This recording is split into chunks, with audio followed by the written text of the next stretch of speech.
ibn al-Khattab radiallahu anhu. Can anyone tell me how he passed away? He was stabbed while he was leading the prayer. Alright, he was stabbed while he was leading the prayer. The narration goes on to tell us that Umar radiallahu anhu has this big open wound. He has literally a hole in his stomach. And he's lying there and he's bleeding out and he's fading in and out of consciousness. And then while he's in that state and in that condition, he hears the call, the adhan for prayer. And he starts getting up. Everyone around him is like, oh, wait a second, where do you think you're going? He says, I have to go pray, the adhan. I have to go and pray, it's the adhan. And he said, you're dying. You have a hole in your stomach. What do you mean you're going to go pray? And he says that, I remember the Prophet ﷺ telling me that there's no deen for the one who doesn't pray. That the salah is like the head and the body. I have to go and pray.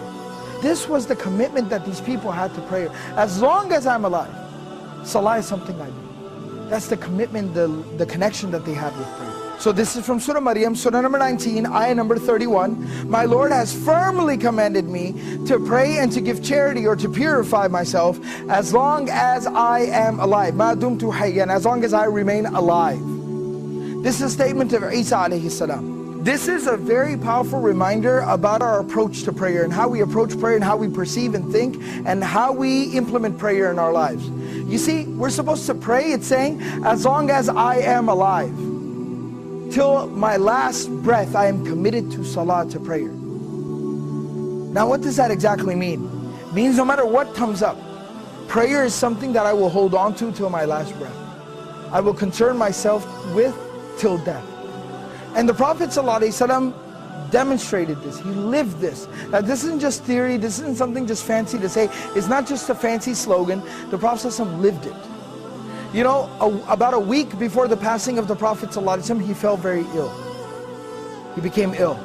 And the Prophet ﷺ was incapable of standing up and even walking on his own very soon after. So the Prophet ﷺ, what he did, Prophet ﷺ would send for two Sahaba. They would come to his home and they would carry him. He'd put his arms around their shoulders and they would literally carry him to the prayer like this. But he'd still go for prayer in this condition. He'd still go to pray like this.